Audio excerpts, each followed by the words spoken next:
Alors, bonjour à toutes et à tous. Je suis vraiment ravie d'être là pour partager avec vous ce projet. Peut-être juste quelques mots pour vous parler de Bouygues Bâtiment France. Donc, nous sommes une des filiales de la branche construction du groupe Bouygues. Et comme notre nom l'indique, nous construisons des bâtiments en France. Jusque-là, tout va bien. Notre métier, en fait, c'est de concevoir, de construire, de rénover des espaces de vie qui répondent en fait à nos besoins essentiels. Le logement, la santé, l'éducation, les loisirs, tout ce qui est travail, etc. On est présent, comme je vous l'ai dit, partout en France. On a 8000 collaborateurs, 2300 compagnons. On va revenir à ce chiffre parce qu'il est super important dans notre projet. On fait à peu près 450 chantiers par an. Et je crois que je vous ai dit à peu près tout sur ce que j'avais envie de vous dire sur l'entreprise. Alors, ambition compagnon. En plus, j'ai même pas visé là, ça marche. Donc c'est parfait. En fait, ça répond à un constat et des enjeux importants pour le métier de la construction. Le constat, vous l'avez dans le schéma de gauche, qui vous montre en fait que depuis 2019, on avait une perte importante de nos effectifs compagnons, une érosion de nos populations compagnons, qui était absolument pas voulue, complètement subie, qui était liée à plusieurs choses. Une population vieillissante avec des départs à la retraite qui n'étaient pas toujours remplacés, qu'on n'arrivait pas forcément toujours à remplacer, notamment par rapport à des problématiques d'attractivité. Et puis, du coup, notre moyenne d'âge, c'était pas terrible non plus. Et c'est devenu en fait un sujet qui était vraiment hyper stratégique, puisque ça pouvait mettre en cause notre capacité à pouvoir produire des chantiers et répondre en fait aux attentes de nos clients. Donc ça, c'est le constat, et donc volonté de casser cette courbe qui n'arrêtait pas de descendre. Et puis le deuxième constat, en fait, vous l'avez sur la figure de droite. Alors je suis désolée, j'ai des petits soucis de respiration grâce au super pollen qui passe actuellement. Donc je vais essayer de récupérer mon souffle. Donc il y a un enjeu au niveau de la construction qui est la décarbonation de nos métiers.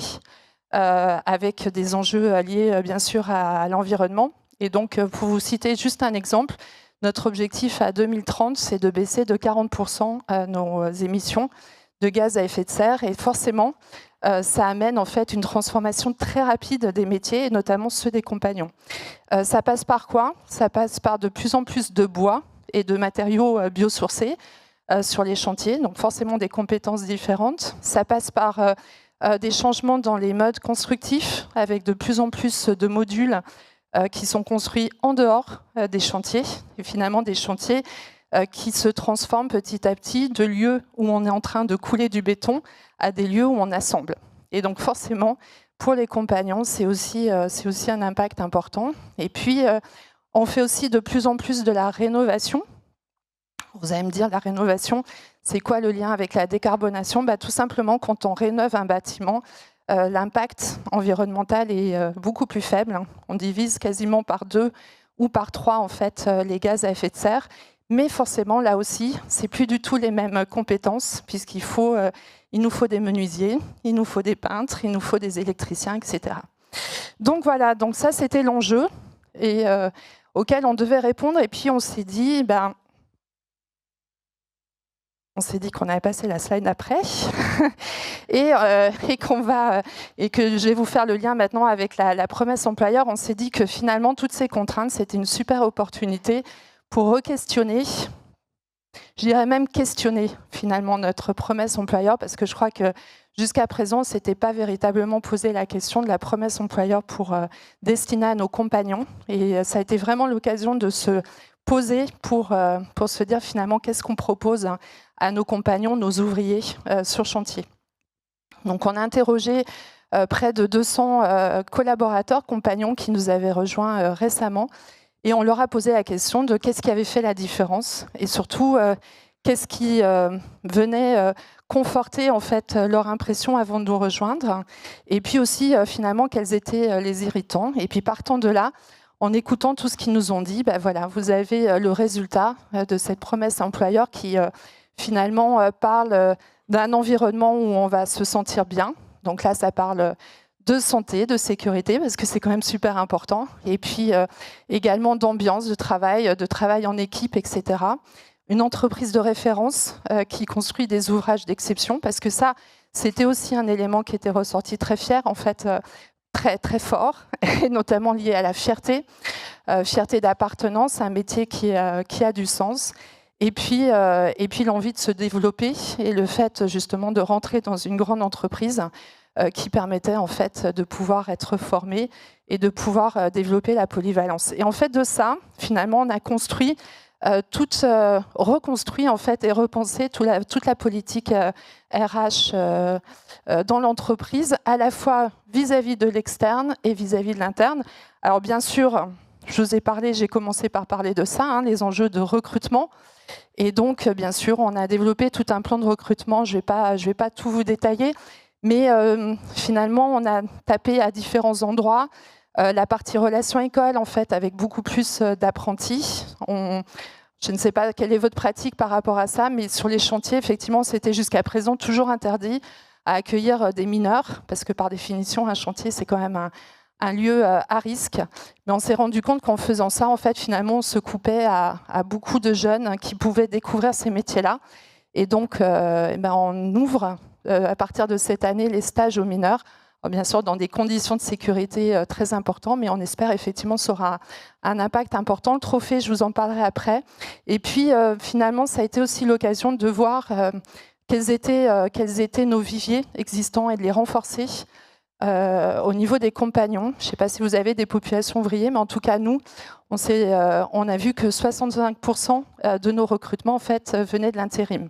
Et là, on a mis en place, par exemple, quelque chose qui marche très bien, qui est super simple. On réunit nos chefs de chantier tous les 3 mois. Les équipes RH font ça et balayent en fait, les équipes intérim systématiquement et regardent avec eux, par exemple, qui sont les intérimaires à qui on devrait faire une proposition de nous rejoindre. Donc plein de choses finalement très simples, mais qu'on avait encore, qui pouvaient se faire de façon ponctuelle. Mais là, l'idée, c'est vraiment de pouvoir le mettre en place partout.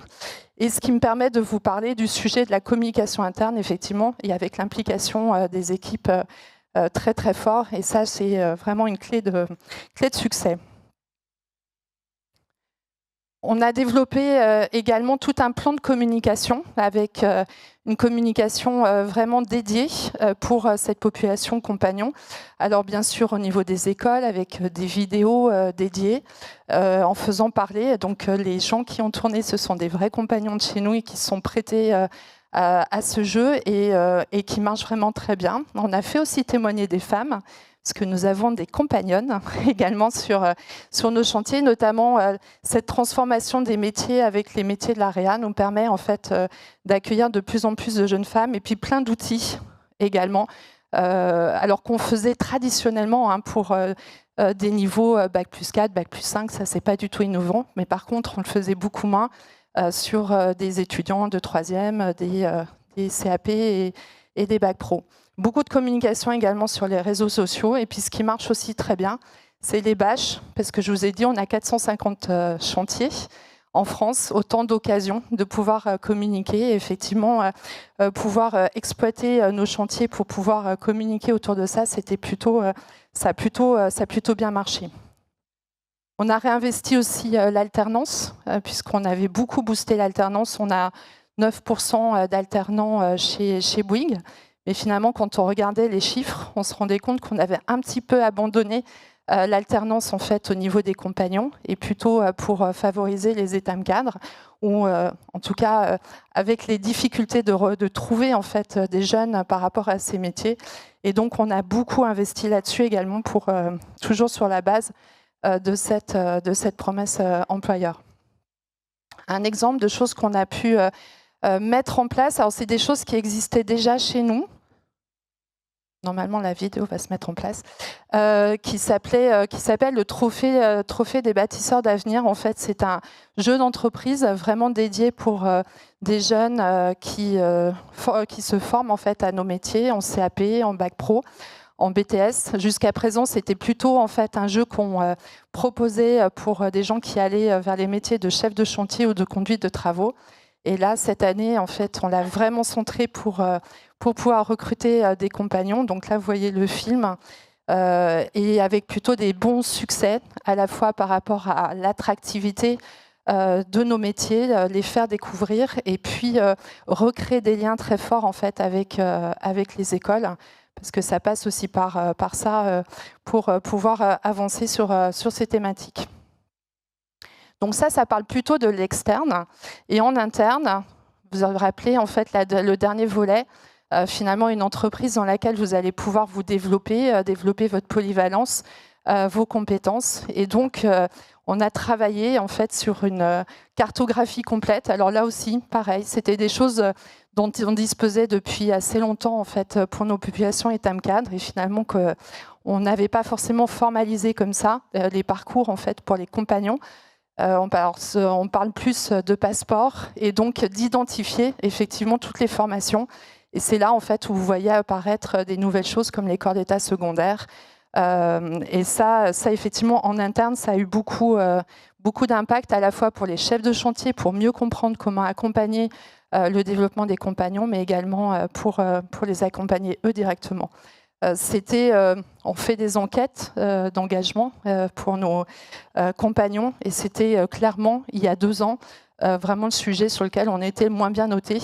Donc, on va refaire une enquête dans 1 an. J'espère que la notation aura progressé. Et puis enfin, la dernière chose que je voulais partager avec vous également, c'est que finalement, ce que je vous ai présenté avant est en train de beaucoup se compléter, notamment par une approche bottom-up, avec la mise en place. Alors, on n'est pas complètement dans la feste, mais on va dire on se rapproche en fait de la formation en situation de travail. L'idée, c'est vraiment de pouvoir accompagner la transformation de l'activité dont je vous ai parlé, et puis de développer la polyvalence de nos compagnons pour qu'ils puissent travailler aussi bien sur du neuf que de l'AREA, et puis d'être polyvalent également par rapport aux compétences. Et en fait, ce qui est absolument génial, moi j'avais cette conviction qu'on avait tout en interne pour faire ça, mais c'est en train de se réaliser, c'est que finalement les équipes se mobilisent pour créer en fait des blocs de compétences, et puis petit à petit en fait finalement cette formation elle est en train de se consolider, avec également une formation valorisée, puisqu'on valorise et on forme les tuteurs, et ils sont reconnus via un CQP. Et puis, on développe en fait le concept de diplôme interne, BBF, avec pourquoi pas, à terme, on ira sans doute chercher une certification branche. Et donc, la montée en autonomie, elle marche plutôt bien. Alors, je me suis rendu compte que je n'avais pas fait de slide de conclusion, mais je vais quand même en faire une rapide. Alors, vous dire où on en est. Alors, la bonne nouvelle, c'est que cette fameuse courbe, ça y est, on l'a inversée. Donc déjà, ça c'est plutôt très bien. Et fin 2024, pour la première année depuis de nombreuses années, on avait un solde positif. Donc je crois qu'on a fini à plus 85, alors que d'énergie pour uniquement être à plus 85, mais c'était quand même important. On a passé la barre fatidique des 2300 compagnons. C'est pour ça que je vous disais que les 2300, c'était important au début, là où on était à moins 100 en 2023. Donc voilà, donc il est possible d'inverser ces courbes infernales, de travailler en fait spécifiquement sur ces populations. Mais je dirais que s'il y a une règle, c'est vraiment de se dire, en plus de l'engagement de la direction générale, c'est de pouvoir impliquer tout le monde. Et c'est vrai que c'est un projet qui maintenant est vraiment partagé au niveau de l'entreprise. Voilà, je vous remercie.